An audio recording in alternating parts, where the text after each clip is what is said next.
Bismillah ar-Rahman ar-Rahim. Alhamdulillah. Wassalatu wassalamu ala Rasulillah sallallahu alayhi wa sallam. I released a video talking about 6 traits of high value men. And if you're watching this video, please check out the description. Check the video out and check out the links in the description and support this work so we can educate more people, inshallah. So the sisters ask, well, you're doing 6 traits of high value men. What are 6 traits of high value women? Could you please give us some? Well, I'm not a woman first. I would like to hear what women think based on Quran, Sunnah, their understanding of Quran, Sunnah. What do they think is 6 traits of high value women? But anyway, I will answer the question what we men would like to see. What we consider a woman as high value, meaning that we want her to be our wife. Number 1, Iman and Taqwa. That's one of the most important things. Okay, as the Prophet ﷺ said in the hadith of marry a woman for 4, right? And faith was the first thing. You could be the most beautiful one. If you don't have faith, it's not good for us. Okay, most important thing is faith. It's not the only thing, but it's the most important thing. Number 2, modesty. We don't like women who are not modest, women who don't cover, women who go there and share everything with everyone, women who, even though they might be covering their hair, they're kasiyatun ariyat. They're covered but uncovered. They talk loud. They swear. They spit. They want to be like men. It's a big turn off for us. You're not a high value woman in our eyes. If you're all like, hey man, what's up, dude? Like, sometimes we hear some of these sisters talking, subhanAllah. I remember going to university and, having some classmates, and when they talk, you're just like, man, if I close my eyes, it's like I hear a man talking. Haya is very, very important for a high value man. We value that in a woman a lot. It is a big turnoff when you're not modest. Be it the way you cover, the way you behave, the way you talk, and so on. We want our women to be modest. And that's linked to beauty. We feel that beauty is a very important part. So I'll put modesty and beauty together, and natural beauty, not any beauty. Sadly, women use makeup today, surgeries, plastic surgeries, because society has fooled them.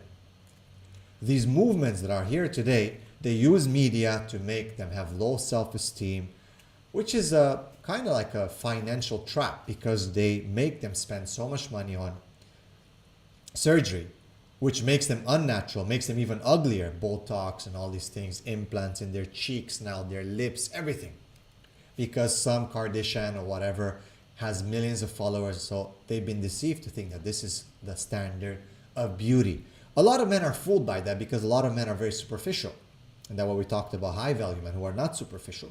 But a lot of men are fooled by that, so they follow that. So women think, aha, this is the standard of beauty, which is not. So they use makeup because of the low self-esteem. They think they're ugly while they're not, right? But then again, they have to pay more and pay more. They get caught up in this financial trap of spending. No, we don't care. That's not how it is. If men are superficial and that's what they see beauty as, they've been conditioned to that. But subhanAllah, real beauty will be natural. You can go honestly. Us men, a village girl who's just natural, doesn't use makeup, and just her natural beauty. You might think, oh, but this and that according to what? TikTok and Facebook or Instagram? No, that's not this and that. Oh, I have a little mark here or a stretch mark there or this or that. No. That's not actually what men look for. We value natural beauty. Women live life with a filter today. Phone filters, everything. Why? It's because of insecurity. Insecurities that have been exploited by these sharks that are making these women. I mean, it's a huge economy when it comes to surgeries and so-called beauty, aesthetics. Huge. And still leads to mental health issues. Women are more depressed because they try so hard, and in the end, the guy is going to end up going with someone else. Go back to natural beauty. I am a big proponent of natural beauty. Number 3. So number 1, Iman. Number 2, modesty, which is linked to beauty. Number 3, feminine. We want women to be feminine. We don't want them to talk like men, walk like men, act like men, be like men. But that's the outcome of feminism. That's what you get. So a lot of women, it's a big turnoff to act with a woman who walks like a man, is trying to have muscles, go to the gym all the time. It's okay to exercise. but you look like a man. We don't want you to act like a man. We want feminine women. And you still find, alhamdulillah, as I said, in certain parts of the world, certain Muslim countries, but sadly even those are being removed. Natural beauty is disappearing. Femininity is disappearing and is replaced with feminism, which in turn causes women, because they want to be like men or they want to be men. No, we don't like that. We don't like that at all. Number 4, motherly, nurture. We like nurturers. We don't. Sisters, we don't care about your degrees. Oh, brother, astaghfirullah. What's wrong with you? It does not mean we don't care about you being educated, but it's not the biggest thing for us how many papers you got. Okay? Forget about it. Anyway, in the general world right now, the papers don't really mean anything. It's about skills. And indeed, nurture is a skill.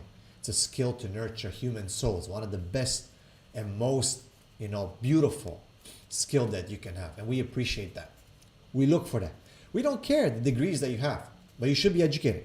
Oh, what do you mean, brother? You're preaching against education. I'm going to share the memes are going to come out and all these people trying to go after me. Welcome. Shout out to all the haters, by the way. May Allah guide you and bless you. But the Prophet ﷺ was not educated in that sense. He was an ummi. And ummi, subhanAllah, comes from the word from mother. The education that you get out of the school is from your mother, which is so important. And look where the Prophet ﷺ was. Was he uneducated? No. Was he unlettered? Yes. But he was not illiterate. So we don't want you to be uneducated, like we cannot even have a conversation. It's a big turnoff if we cannot talk to you and have a proper intellectual conversation. But trust me, sister, you're struggling to get all those degrees, spending all that money, OSAP loans, government loans, whatever, $40,000, $50,000. We're not impressed by the loans or by the degrees. And a lot of times the men have to pay the loans. We're not. We appreciate a nurturer, a real woman, okay, who takes care of children, who wants to have a family. Educated, yes, you can study, learn, educated. But priority is not to have papers and degrees. Don't have to be educated by going outside and mixing with everyone. Am I saying that women should not go to university? I'm not saying that. I'm talking about, just think about what I'm saying, right? So I'm telling you what we like. You're going to flaunt your degrees and all that in front of us? It's not a big deal for us, okay? But you should have a good mind, talk properly, good, intellectual, but we care about how you're going to use that for our children and educating our children. The paper is not going to do anything. It's the knowledge that comes, and it can come even without the papers. CEO and all these things that the sisters are trying to do today, working 9 to 5, 9 to 10 even, it doesn't impress us. I'm sorry. You asked, right? What do we consider? And I've worked with a lot of men, a lot of young men, and I have a good pool or sample population of what these guys are looking for. And a lot of them are good men, mashallah, good men. All right, number 5. So number 1, Iman. Number 2, modesty. Number 3, feminine. Number 4, motherly or nurture. Number 5, obedient. And here, obedient, I know you're like, oh my God, here he goes again. It's, as the Prophet ﷺ said, there are so many, do a bit of research, because you're not taking it from me. Do a bit of research and stop denying the authentic hadith. Do a bit of research to understand about obedience, how important it is. For us, it is very important. Because, for a very important reason, it is important, because of respect. High value men value respect. And a woman who respects will be an obedient woman because she understands her position. Women know how to do it. It's just that they don't want to do it to their husbands because, again, yes, I blame the cancer that's called feminism. The intellectual cancer, spiritual cancer that's called feminism. Okay? And that is because, they obey the CEO. They can work 9 to 5, 9 to 6, 9 to 7. If he says, yes, boss, I'll do, right? Because he has an upper hand over them. Why? Because he signs their paycheck, because he spends on them. This is where he's, to an extent, a qawwam, is a provider. And she knows that. Subconsciously, it's there. Her consciousness that is affected by feminism comes in when she goes home after the work hours. She starts misbehaving with her husband. If he's not taking care of her, she's got things messed up.